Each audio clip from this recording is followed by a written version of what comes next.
السلام علیکم ورحمۃ اللہ وبرکاتہ۔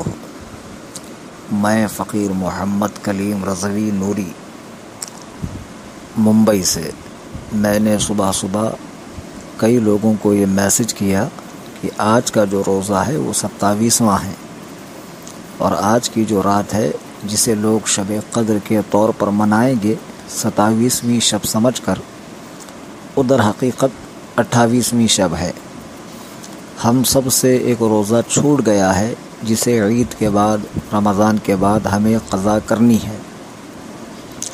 یہ میسج ڈالنے کے بعد کئی لوگوں نے بہت سارے اعتراضات کیے اور طرح طرح کے میسج بھیجے۔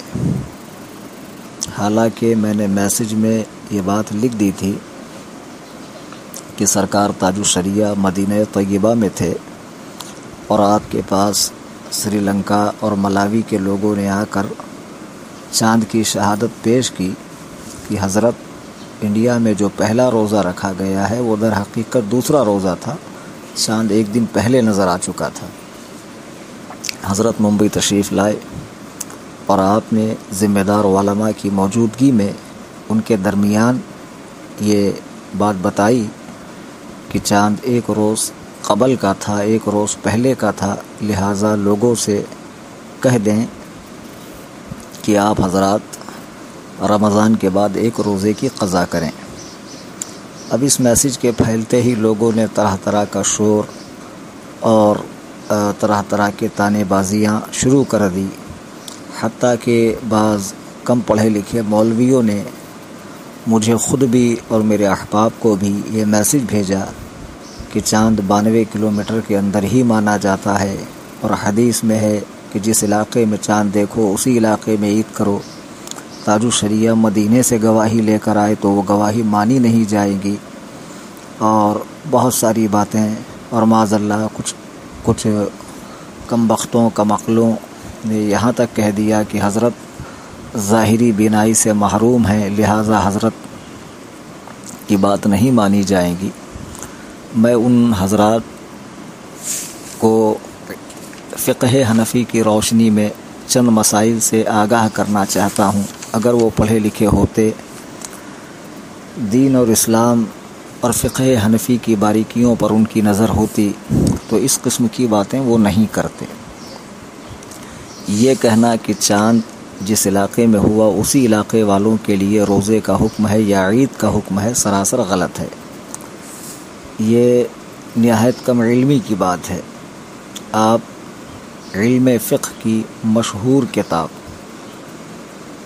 بہار شریعت جو اردو زبان میں ہے، جس کے مصنف صدر الشریعہ بدر الطریقہ علامہ مفتی امجد علی خان رحمۃ اللہ علیہ ہیں، انہوں نے بہار شریعت کی جلد پنجم میں جہاں چاند دیکھنے کا بیان ہے وہاں ایک مسئلہ بیان فرمایا ہے کہ ایک چاند ہوا تو وہ صرف وہیں کے لیے نہیں بلکہ تمام جہان کے لیے ہے، مگر دوسری جگہ کے لیے اس کا حکم اس وقت ہوگا کہ ان کے نزدیک اس دن تاریخ میں چاند ہونا شرعی ثبوت سے ثابت ہو جائے۔ مثلاً اگر سری لنکا میں چاند ہو گیا، انڈیا میں نہیں، تو اب انڈیا والوں کے لیے چاند تب مانا جائے گا جب انڈیا کے لوگ وہاں جا کر شہادت لے کر آئیں، تو اس طریقے سے انڈیا والوں کے لیے بھی وہی چاند کافی ہے۔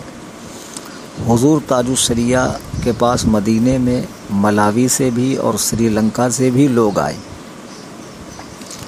اور ملاوی، سری لنکا اور انڈیا کے ٹائم میں زیادہ فرق نہیں ہے، نہ 12 گھنٹے کا ہے نہ 24 گھنٹے کا ہے، بمشکل 10-15 منٹ کا فرق ہے، اس سے زیادہ کا نہیں۔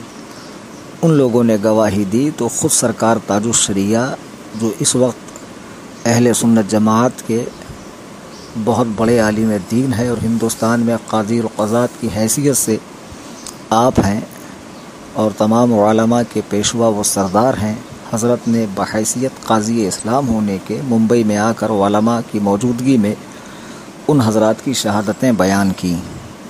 تو اب علماء کا یہ کام تھا کہ اعلان کرتے اور تمام لوگوں کو اطلاع کرتے۔ اب علم فقہ کا دوسرا مسئلہ دیکھ لیں۔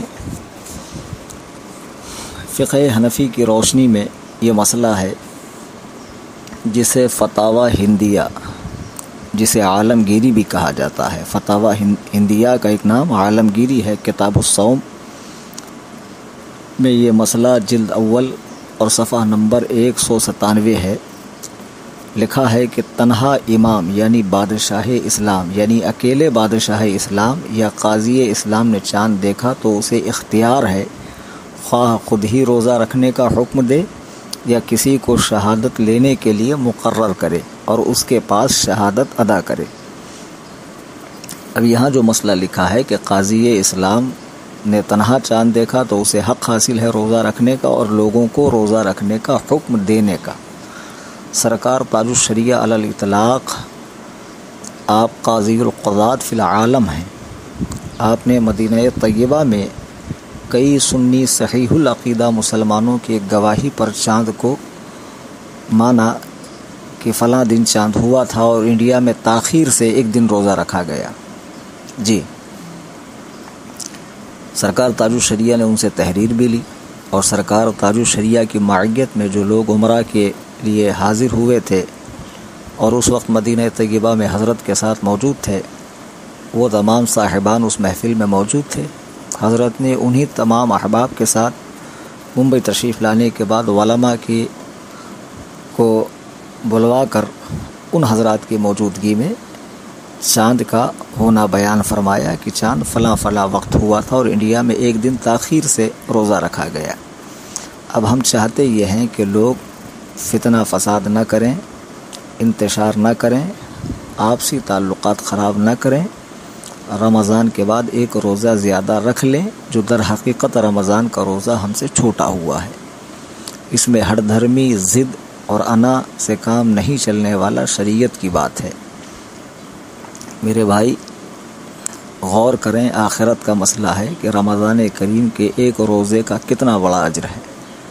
آپ ضد اور ہٹ دھرمی کے ہوتے ہوئے اگر روزہ چھوڑتے ہیں تو کسی کا کوئی نقصان نہیں ہو رہا ہے بلکہ آپ اپنی آخرت خراب کر رہے ہیں۔